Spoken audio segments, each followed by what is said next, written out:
నమస్తే, welcome to our channel. నేను మిషాల్ని. YS Vivekananda Reddy గారి హత్య కేసుకు సంబంధించి ఇప్పటికే ఎన్నో కీలక మలుపులు అయితే తిరుగుతుంది.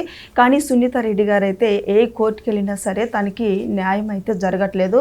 మరొకసారి ఇప్పుడు తెలంగాణ హైకోర్టుకి వెళ్ళి పిటిషన్ అయితే వేసింది, దర్యాప్తు కొనసాగించాలి అని.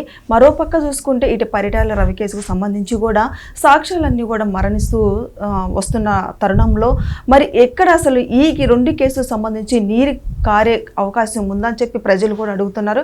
మరి ఈ రెండు కేసులకు సంబంధించి ఇక నిజాలు వెలుగులోకి వచ్చే అవకాశం ఉందా?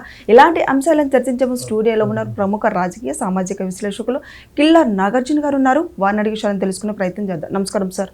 నమస్తే అమ్మా. సార్, ఇప్పుడు ఫస్ట్ వివేకానంద హత్య కేసుకు సంబంధించి తీసుకుందాము. సో సునీత రెడ్డి గారు ఇంత గతంలో మనం చూసాం సార్, ఎన్ని కోర్టుకి సిబిఐ కోర్టుకి వెళ్ళినా సరే, హైకోర్టుకి వెళ్ళినా సరే, సాక్ష్యాలు మరణిస్తున్నా సరే తనకు అనుకున్నంత న్యాయం అయితే జరగలేదు సార్. కానీ మళ్ళీ ఈరోజు తెలంగాణ హైకోర్టుకి పిటిషన్ వేసింది, మళ్ళీ కొనసాగించాలని చెప్తుంది. ఏం సార్ ఈ కేసుకు సంబంధించి మీరు ఏం చెప్తారు సార్? అంటే మనకున్నటువంటి భారత రాజ్యాంగంలో ఉన్నటువంటి 3 పిల్లర్స్ అని ఏదైతే మనం చెప్పుకుంటామో దాంట్లో బలమైనటువంటిది, ప్రజల విశ్వాసం ఇప్పటికి కూడా కోల్పోకుండా ఉన్నటువంటిది ఒక న్యాయ వ్యవస్థ మాత్రం. ఇటు రాజకీయాల మీద కానివ్వండి, లేకపోతే బ్యూరోక్రసీ మీద కానివ్వండి, ప్రజలకి పూర్తిగా వీళ్ళు కరప్ట్ అయిపోయారు, వీళ్ళ మూలాన మనకు న్యాయం జరగదు అనేటువంటి భావనకు వచ్చారు. వచ్చిన తర్వాత ఇక మనకున్న ఏకైక దిక్కు మన హక్కులను ఏదన్నా పరిరక్షించాలి, మనకు న్యాయం జరగాలంటే కేవలం న్యాయస్థానాలని ఇప్పుడు దాకా భావిస్తూ వస్తున్నారు. అది కొంతవరకు నిజం కూడా. ఎందుకంటే ఉదాహరణకి అమరావతి కనుక తీసుకుంటే 2019-24 మధ్యన జగన్మోహన్ రెడ్డి గారు దాన్ని మార్చాలి అని ఎంత ప్రయత్నం చేసినా ఆ రోజున న్యాయస్థానాలే అడ్డుపడ్డాయి. ఇవాళ మళ్ళీ అమరావతి అనే కళ సాకారం అవుతుందంటే ఇది కేవలం న్యాయ వ్యవస్థ మూలం. కానీ ఈ చట్టం అనేటువంటిది బాగా ఉన్న వాళ్ళకి చుట్టంగా మారిందనేటువంటి మాట ఇప్పుడే కాదు, గతం నుంచి కూడా మనం వింటూ ఉన్నాం. దానికి సందర్భంగా కొన్ని ఉదాహరణలు కూడా కనపడుతున్నాయి. కొంతమంది జడ్జెస్ ఇళ్లలో కోట్లాది రూపాయలు బయటపడటం, గాలి జనార్దన్ రెడ్డి కేసులో బెయిల్ కోసమే 20 కోట్ల రూపాయలకి ఆయన బేరం ఆడుకొని ఒక జడ్జి గారు తర్వాత ఆయన ఆత్మ చనిపోను కూడా చనిపోయారు. ఇలాగ అక్కడక్కడ చెదురుముదురుగా కనపడుతున్నప్పటికీ ఓవరాల్గా బాగుంది. కానీ మీరు ప్రశ్నించినటువంటి, మీరు అడిగినటువంటి ఏదైతే వివేకానంద రెడ్డి హత్య కేసులో చాలా మంది, ఇప్పుడు సునీత గారికి ఉన్నట్టుగానే బుద్ధిజీవులైనటువంటి వాళ్ళు, కనీసం కామన్ సెన్స్ ఉన్నటువంటి వాళ్ళకి చాలా మందికి చాలా ప్రశ్నలు ఉన్నాయి.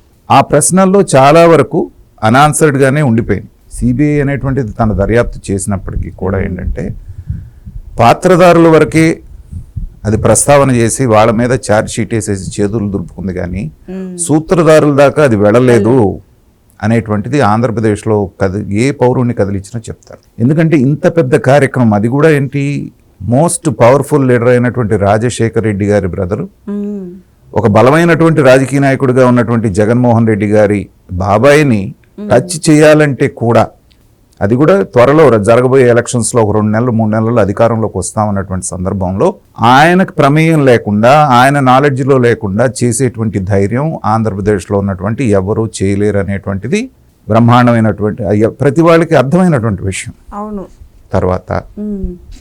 ఆ తర్వాత తదనంతరం జరిగిన పరిణామాల్లో కరెక్ట్గా ఆయన మర్డర్ అవటం, ముందు గుండెపోటు అంటాం, కాదు అది మర్డర్ అని తెలియగానే నారాసుర రక్త చరిత్రను చంద్రబాబు నాయుడు గారి చేతిలో కత్తిపెట్టి సాక్షి ఫ్రంట్ పేజీలో వేసినటువంటి పద్ధతి ఏంటంటే, ఆ చావుని తన విజయానికి సోపానంగా వాడుకోవడానికి జగన్మోహన్ రెడ్డి గారు ముందే ఎత్తేశారు అనేటువంటిది అనుమానాలు కాస్త కామన్ సెన్స్ ఉన్న ఎవరికైనా కలుగుతుంది. ఆ బాబాయి హత్య కేసుని ఎంతగా ఆయన ఎన్నికల ప్రచారాస్త్రంగా మలుచుకొని అధికారంలోకి 151 సీట్లతో వచ్చినటువంటిది ఇది చరిత్ర, మనందరికీ తెలిసినటువంటి విషయం. మరి నిజంగా బాబాయి హత్య గనక ఆయన అంతగా కదిలించు, తండ్రి తర్వాత తండ్రి అంతటాడు అంటారు బాబాయ్, పట్టుదలగా చేయాలి కదా, ఆయన చేయకుండా తూతూ మంత్రంగా చేస్తున్నప్పుడు అదేమంటే ఏమవుతుంది, అవినాష్ వెళ్ళి బీజేపీలో చేరతారు నువ్వు ఏదన్నా చేస్తే అని మాట అన్న తర్వాతే కాదు వీళ్ళ హస్తం ఉందనేటువంటిది ఆవిడకి నిర్ధారణ అయింది. పాపం అప్పటిదాకా అమాయకంగా వీళ్ళు చెప్పిన స్టోరీలన్నీ విని, సజ్జల రామకృష్ణారెడ్డి కట్టుకథలన్నీ విని, చంద్రబాబు నాయుడు గారి సహజంగా ఏమనిపిస్తుంది, ఎవరికి చేసే అవకాశం ఉందంటే ప్రత్యర్థులు అంటే వాళ్లే కదా. ఆ భావంలో ఉన్నటువంటి సునీత గారికి జ్ఞానోదయం అప్పుడైంది. మహిళ అయినప్పటికీ కూడా మీ ఛానల్ పరంగా నేను ఆవిడని అభినందిస్తున్నాను. ఎందుకంటే ఇంత పోరాటం, ఇంతమందిని ఎదుర్కొని అంతా అయిపోయింది అన్న తర్వాత కూడా మళ్ళీ హైకోర్టులో ఆవిడ వేయటం అంటే ఏంటంటే ఆవిడ గట్స్కి, ఆవిడ యొక్క తండ్రి పట్ల ఉన్నటువంటి చిత్తశుద్ధికి. ఇంకొకళ్ళు అయితే ఎప్పుడో 3 ఏళ్ల ముందే కాడి పారేసేవాడు. ఆవిడ మన హ్యాట్స్ ఆఫ్ చెప్పాల్సిందే. నిజం. కానీ ఇప్పుడు కూడా హైకోర్టు ఎంతవరకు దాన్ని అలౌ చేస్తుంది అనేటువంటిది నాకు సందేహమే. అవును. ఎందుకంటే భారతదేశంలో ఉన్నటువంటి అత్యున్నత దర్యాప్తు సంస్థే ఉమ్. చేయాల్సిందంతా చేసేసాము, ఇక్కడేమి జరగలేదు, ఇంతవరకే జరిగింది, అవినాష్ రెడ్డిని కూడా పూర్తి స్థాయిలో అతను చేశాడు చేయించాడు అనేటువంటిది కాకుండా అటు ఇటు కాకుండా వాళ్ళు చెప్తున్నటువంటి మాటలు ఏదైతే చూసాం కదా. ఇప్పుడు కర్నూలులో అరెస్ట్ చేయడానికి వెళ్తే హాస్పిటల్ దగ్గర నానా యాగి చేశారు. నిజంగా సిబిఐ అరెస్ట్ చేయాలంటే శుభ్రంగా సెంట్రల్ ఫోర్స్ని తెప్పించుకోవచ్చు, లేదా స్టేట్ పోలీసుని సీఎంని అడిగి తీసుకోవచ్చు. కానీ వీళ్ళు వెనక్కి వెళ్ళిపోయి మేము అరెస్ట్ చేసాము, బెయిల్ ఇచ్చేసామని చెప్పారు. అరెస్ట్ ఎప్పుడు జరిగిందో తెలియదు, బెయిల్ ఎప్పుడు ఇచ్చారో తెలియదు. ఇవన్నీ చూసిన తర్వాత ఏంటంటే ఈ దర్యాప్తు సంస్థ మీదే చాలా మందికి అనుమానాలు ఉన్నాయి. ఈ అనుమానాలను నివృత్తి చేయాల్సినటువంటి బాధ్యత ఆ దర్యాప్తు సంస్థ మీద ఉంది. కానీ దాన్ని ఎవరు అడగరు, అడిగినా చెప్పరు. గతంలో దానికి చీఫ్గా చేసినటువంటి వ్యక్తే సిబిఐ అంటే పంజరంలో చిలక అని మాట్లాడినటువంటి విషయం మనకు గుర్తుంది. అంటే అధికారంలో ఎవరు ఉంటే వాళ్ళ చేతిలో అది బందీగా ఉంటుందనేటువంటిది చెప్పకనే చెప్పేశాడు ఆయన. ఇవాళ కూడా అంటే నేను బీజేపీని బ్లేమ్ చేస్తున్నానని కాదు, కానీ వాళ్ళ యొక్క అండదండలు వాళ్ళ యొక్క ఆశీర్వాదం జగన్మోహన్ రెడ్డికి ఇవాళకి కూడా పుష్కలంగా ఉన్నాయి అనేటువంటి మాట అందరూ అనుకున్నటువంటి మాట. అవును సార్. అది నిజమేమో అని చెప్పేసి ఇలాంటి సంఘటనలు మనకు నిర్ధారణ చేస్తున్నాయి. ఎందుకంటే నిజంగా గనక సెంట్రల్ గవర్నమెంట్ అనుకుంటే, నిజంగా కేంద్ర ప్రభుత్వం సీరియస్గా కనుక తీసుకుంటే జగన్మోహన్ రెడ్డి గారు బెయిల్ మీద 14 సంవత్సరాలు బయట ఉండడు. ఒకసారి ఇట్లాగే ఒక బీజేపీ నాయకుడితో నేను డిబేట్లో మాట్లాడుతున్నప్పుడు న్యాయ వ్యవస్థలో మేము ఎలా జోక్యం చేసుకోగలుగుతాం సార్, అది సపరేటు ఇది సపరేట్ కదా అన్నారు. దానికి నేను ఉదాహరణ చెప్పాను. నిజమే బాబు, 2 సపరేట్ వ్యవస్థలు. తమిళనాడులో శశికళ 2 రోజుల్లో ప్రమాణ స్వీకారం చేస్తాను సీఎంగా అని చెప్పేసి మాట్లాడింది. అప్పటికి ఆమె మీద ఉన్నటువంటి అవినీతి ఆరోపణలకు సంబంధించిన కేసులు ఫైనల్ అయిపోయి రిజర్వ్ జడ్జిమెంట్ జరిగి కూడా 1.5 ఏళ్ల అయింది, అప్పటి వరకు జడ్జిమెంట్ రాలేదు. వెంకయ్యనాయుడు గారు చెన్నై వెళ్ళారు. చెన్నై వెళ్ళగానే అక్కడ పరిస్థితిని చూసిన తర్వాత ఒక 1 వారం రోజులు ఆపండి ప్రమాణ స్వీకారం అని గవర్నర్ గారికి చెప్తారు. ఈ 1 వారం రోజుల్లోనే 1.5 సంవత్సరం నుంచి పెండింగ్ ఉన్నటువంటి జడ్జిమెంట్ బయటకు వస్తుంది. శశికళ గారు జైలుకి వెళ్తారు. అంటే ఇప్పుడు కేంద్ర ప్రభుత్వానికి తర్వాత న్యాయ వ్యవస్థకి ఏం సంబంధం లేనట్టేనా? కామన్ మ్యాన్ కి ఈ మాట చెప్తే నమ్ముతారా? ఎవరు నమ్మరు కదా సార్. కాబట్టి అవునన్నా కాదన్నా ఒక నిందితుడు నేరస్తుడని మనం చెప్పడానికి లేదు, ప్రూవ్ అవ్వకుండా. ఒక నిందితుడు అయితే నేరస్తుడని తేలాలి, లేనా నిర్దోషని కేసులు కొట్టేయాలి. 2 లేకుండా 14 సంవత్సరాల నుంచి ఎటు తేలకుండా అతను బెయిల్ మీద ఒకసారి ముఖ్యమంత్రి అయ్యాడు, ఇంకోసారి కంటెస్ట్ చేసి ఓడిపోయాడు, మళ్ళీ 3వసారి నేను వస్తే రప్పా రప్పా అని చెప్పేస్తాను వార్నింగ్ ఇస్తున్నాడు ప్రజలకి. ఇది ఎక్కడి నుంచి వచ్చింది? కాబట్టి ఇలాంటి సంఘటనలన్నీ చూసిన తర్వాత న్యాయ వ్యవస్థ మీద కూడా కొంతమందికి సందేహాలు కలిగేటువంటి అవకాశం ఉంది. దాన్ని నివృత్తి చేయాల్సినటువంటి బాధ్యత కూడా న్యాయ వ్యవస్థ మీదే ఉంది. నిజంగా గనక ఇవాళ కోర్టు భావిస్తే వీళ్ళు ప్రొడ్యూస్ చేసేటువంటి మళ్ళీ ఎక్స్ట్రా మనకి ఇవి ఉన్నాయి అనుమానాలన్నీ ఆవిడ స్పెసిఫిక్గా చెప్తున్నప్పుడు ఈ కోణాలు మీరు ఎందుకు దర్యాప్తు చేయలేదు అని చెప్పేసి గనక ప్రశ్నించి మళ్ళీ చెయ్యండి అని చెప్పేసి హైకోర్టు ఆదేశిస్తే ఆదేశించినా ఏం జరుగుతుంది? లాస్ట్ ఫైనల్ స్టేజ్కి వచ్చింది. సిబిఐ మళ్ళీ వచ్చి ఏం చెప్తుంది? మేము చేస్తే మాకేం తెలియలేదండి అని చెప్తుంది, అంతే కదా. అవును, మళ్ళీ దర్యాప్తు చేసి లేదండి దీంట్లో ఉంది అంటే మళ్ళీ సిబిఐ కోర్టు తిట్టదా? మరి అప్పుడు ఎందుకు వదిలేశారని? కాబట్టి మళ్ళీ ఏదో వీళ్ళు దర్యాప్తు చేసి దాంట్లో పాత్రధారులు అయినటువంటి ప్రజలు అనుకుంటున్నటువంటి జగన్మోహన్ రెడ్డి గారినో లేకపోతే ఇంకొకళ్ళనో తీసుకొచ్చేటువంటి అవకాశం లేదు. ఎందుకంటే ఆల్రెడీ వీళ్ళు వాళ్ళ క్లీన్ చిట్ ఇచ్చేశారు.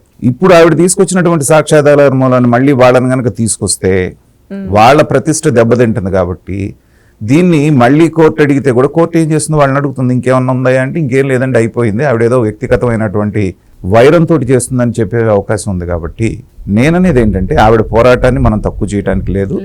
ఆవిడకున్న అన్ని ఆప్షన్స్ వాడుకునేటువంటి ఇది రాజ్యాంగం కల్పించింది.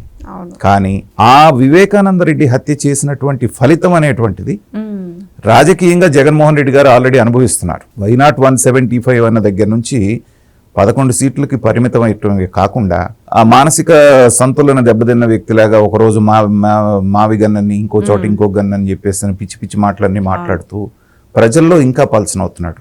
కాబట్టి ప్రజా కోర్టులో దానికి కావాల్సినటువంటి శిక్ష పడిపోయింది.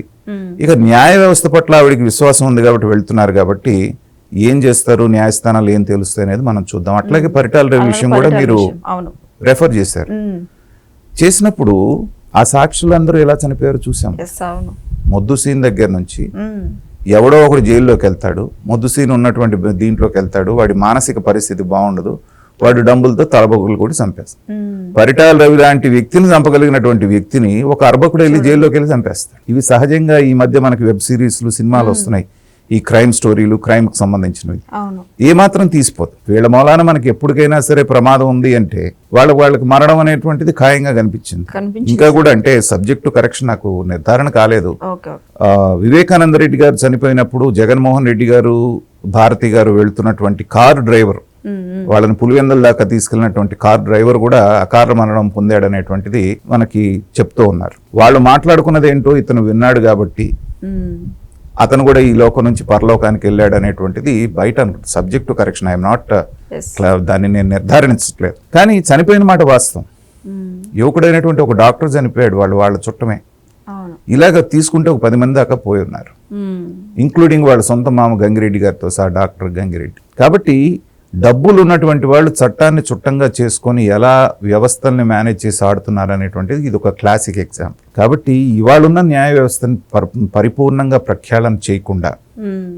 వాయిదాల మీద వాయిదాలతోటి కోర్టులు నడిచినంత కాలం మళ్ళీ పెద్దగా గొప్పగా ఏమంటారు, justice delayed is justice denied. ఇక అంటే న్యాయం అనేటువంటిది ఆలస్యం అయితే న్యాయం జరగనట్టే అనేటువంటి మాట గొప్పగా చెప్పుకుంటాం, కానీ ఇలాంటి కేసులు చూసినప్పుడు అది కేవలం పేపర్ల మీదే ఉంది కానీ ఆచరణలోకి రావట్లేదు అనేది అర్థమవుతుంది. మ్మ్. చూద్దాం, ఆవిడ ప్రయత్నం సఫలీకృతం అవ్వాలని, అసలైన దోషులకి శిక్ష పడాలని మనందరం కూడా కోరుకుందాం. Okay, thank you sir.